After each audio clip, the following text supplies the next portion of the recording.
करना शुरू किया होगा या हमने शुरू किया होगा। आप यूं हम सब घर के मुखिया, जावेद सर अपने घर के मुखिया, कादरी सर अपने घर के मुखिया, आप अपने घर के मुखिया। आपके पीछे एक परिवार है जिसकी आपके ऊपर जिम्मेदारी है। इस परिवार को जो भारत सरकार सबसे छोटा परिवार मानती है, पत्नी, 2 बच्चे, बूढ़े माँ बाप, ये थोड़ा सा मुस्कुराता है, केवल मुस्कुराता है, ये परिवार हंसने लग जाता है, और जिस दिन ये उदास होता है ये परिवार रोने लग जाता है।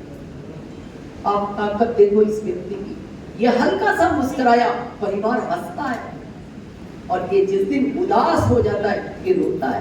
पत्नी अकेले रूम में बैठ कर रोती है, आज उदास है, कुछ हो तो नहीं जाएगा। बच्चे माँ से जाके पूछते, पापा आज किसी से बात नहीं कर रहे, कुछ हो गया क्या पापा को? इनके माता पिता आपस में बात करते, बेटे ने आज खाना नहीं खाया, कुछ हो तो नहीं गया। ये रोते, यानी सब कुछ इसके ऊपर निर्भर है। और ये हम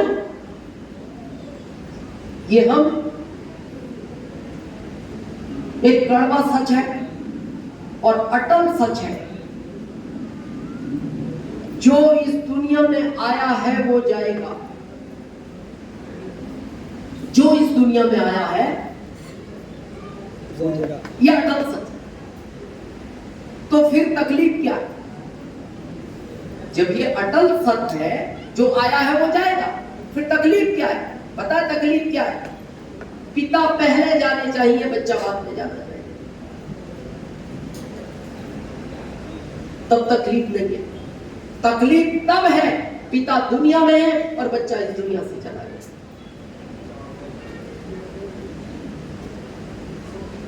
आपको सुन के आश्चर्य होगा, सारी घटनाएं ये वाली घट रही है। बात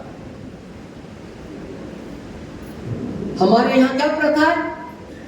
आखिरी टाइम पर बेटा पिता को कंधा देता है, ठीक है माता। तकलीफ तब होती है जब पिता बेटे को कंधा देता है। जाना सबको है,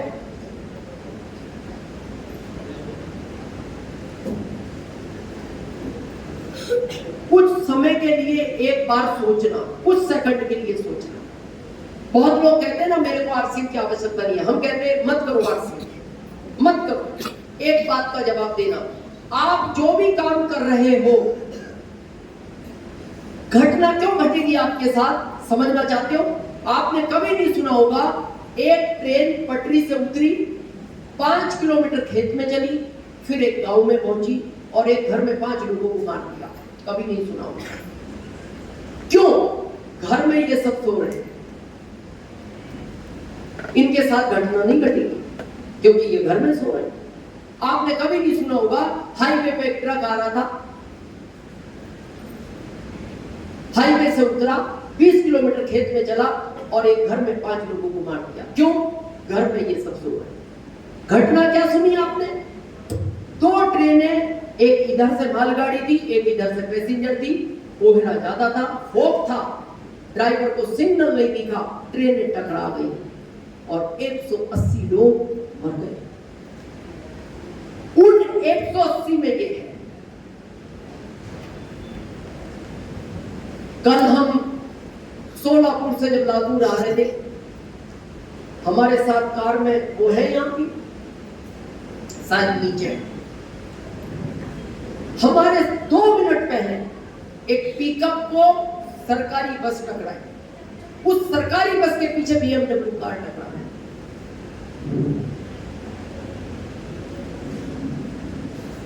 ये भाग रहा है, उसमें माता पिता नहीं थे पिकअप में, उस BMW में ये नहीं थे, उस BMW में ये भाग रहा था अपने काम के लिए। हो सकता है इसकी फैक्ट्री हो। आंकड़े सुनोगे ना, रोम खड़ा हो जाता है, रोम। डेली सरकार बोलती है 700 लोग घर नहीं पहुंचते, 700। डेली घर नहीं पहुंचते ये लोग। 700 जो सुबह अपनी पत्नी से मिलके आते हैं, मैं रात के 8 बजे घर आऊंगा। अपने बच्चों को कह के आते हैं, बेटा मम्मी को परेशान नहीं करना, मैं 8 बजे घर आऊंगा। माता पिता को कह के आते हैं, आप शुगर के पेशेंट हो, दवाई खा के और भोजन करके सो जाना, मैं 8 बजे घर आऊंगा। ये अपने पैरों पर चलकर गया था और इसको किसी कपड़े में बांध के लाया गया। 23 तारीख को हमारा गुजरात में प्रोग्राम था और अगले दिन सुरेंद्र नगर था। 10 मिनट का अंतर होगा। पिकअप में लगभग 24-25 साल के 2 बच्चे थे। ट्रक में पीछे से गई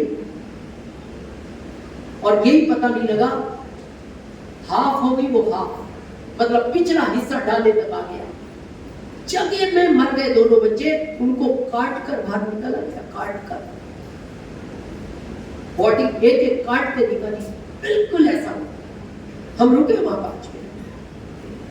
हमने पूछा, हमारी कोई मदद, बोले नहीं, एम्बुलेंस आ गई। हमारे साथ हरीश ठोमर सर थे जो रोगी है आरसी। हमने कहा, पता है ऊपर सर आरसी की क्यों जरूरत है, ये 24-25 साल के बच्चे हैं, पत्नी को कहकर आए होंगे। मैं सुंदर नगर माल उतार के वापस आ रहा, ये नहीं पहुंचा।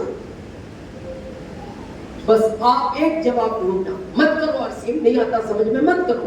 एक सवाल ढूंढना और अपने आप से पूछना, जिस दिन मैं इस दुनिया में नहीं रहा, इस परिवार का कौन जिम्मेदार है। मान लो आपकी 3 लाख की जॉब है, आईएएस हो आप, आईएएस हो, बत्ती की गाड़ी मिली हुई है, सिक्योरिटी गार्ड मिले हुए, घटना तो घटेगी, घट गई, ये पद खाली हो गया, पद खाली हो गया। इस परिवार में से इस पद पर किसको बैठाया जाएगा? विधवा, किसी को नहीं। क्यों? फिर किस बात का सीना जोड़ कर हम मार्केट में घूम रहे हैं? क्यों नहीं बैठाया जाएगा? 18 घंटे पढ़ता था ये बच्चा इस पद के लिए, 24 घंटे में 18 घंटे पढ़ता था, 6 नंबर का चश्मा लग गया इस बच्चे को।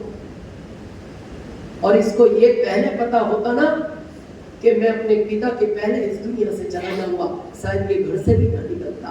क्योंकि इसको पता है कि मेरे माता पिता का 35,000 का इलाज चलता है, मेरे बच्चे 20,000 के स्कूल में पढ़ते, मेरी पत्नी के पास सारी सुविधाएं, मैं आईएएस बनाऊं। इसको नहीं पता था मैं अपने पिता के पहले इस दुनिया से जाऊंगा। चलो ठीक है, नहीं बैठाया जाएगा, पत्नी पढ़ी नहीं है, बच्चे छोटे, माता पिता बूढ़े, ठीक है मत बैठाओ। ये 3 लाख तो दोगे ना इस परिवार को? क्यों? ये इस बच्चे को अगर पहले दिन पता लगता कि मैं पिता के पहले इस दुनिया से जाऊंगा और मेरे बाद मेरे परिवार का कोई सपोर्ट नहीं करेगा, मेरे माता पिता बिना दवाई के तड़प तड़प के मर जाएंगे, क्योंकि जब इलाज नहीं होगा तो वैसे भी जिंदे नहीं रहेंगे। आपको लगता है कि बच्चा आईएएस बनता है? किसी कीमत नहीं बनता, किसी कीमत नहीं बनता। क्यों होता है हमें आरसीएम पे कर? घटना दुखद है लेकिन सीखने की है। जाना सबको है, आरसीएम वाले नहीं जाएंगे क्या? जाना सबको।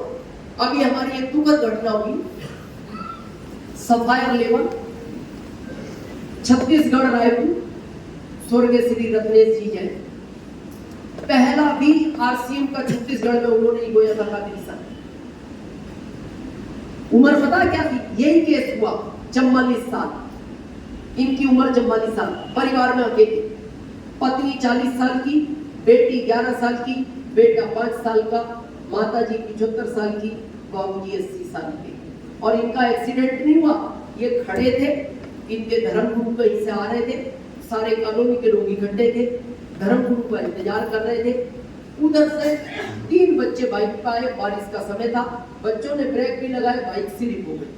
वो बाइक कई लोगों से टकराई, क्योंकि सैकड़ों लोग थे, कई लोग गिर गए, 2 लोग बेहोश हो गए, उनमें एक रत्नेश जैन जी सड़क पे गिरे, बेहोश हो गए। उन दोनों लोगों को हॉस्पिटल ले जाया गया, पहला व्यक्ति स्वस्थ होकर घर आ गया, बाकी लोग वहीं ठीक हो गए। और 48 घंटे बाद डॉक्टर ने इनको मना कर दिया, आइए हम सो।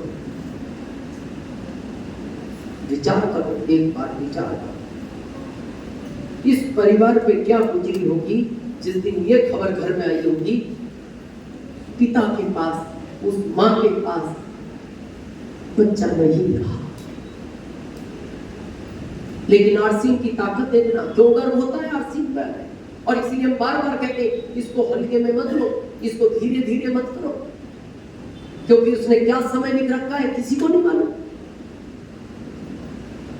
1 महीने बाद सुबह जैन के पास कंपनी का फोन आता है आरसीएम का, मैडम बहुत दुख के साथ कहा जाता है कि हमने इस अभियान का एक बड़ा सिपाही खो दिया, हमसे ज्यादा तुम्हें दुख है, और तुम चिंता मत करो, आरसीएम है तुम्हारे साथ, तुम अपना ध्यान रखो,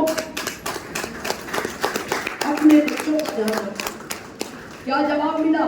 चिंता मत करो, आरसीएम तुम्हारे साथ है, तुम अपना ध्यान रखो, अपने बच्चों का ध्यान रखो, अपने माता पिता का ध्यान रखो। और मैडम आपको हमने इसलिए फोन किया है क्योंकि ये पद खाली हो गया। सफायर की इनकम क्या होती है आरसीएम में? 9 से 10 लाख एवरेज।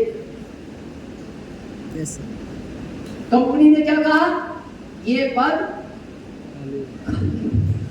क्योंकि स्वर्गीय रत्नेश जैन जी नहीं रहे, तो मैडम आप अपने पेपर कंपनी को मेल करो, क्योंकि अगले महीने इस पद पर हम आपको बैठाएंगे।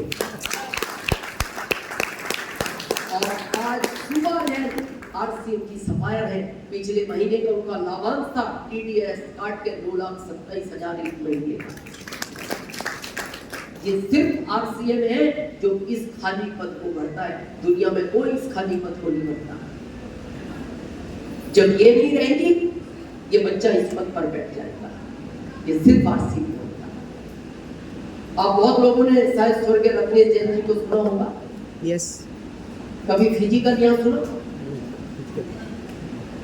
सर आपने सुना? सुना सर।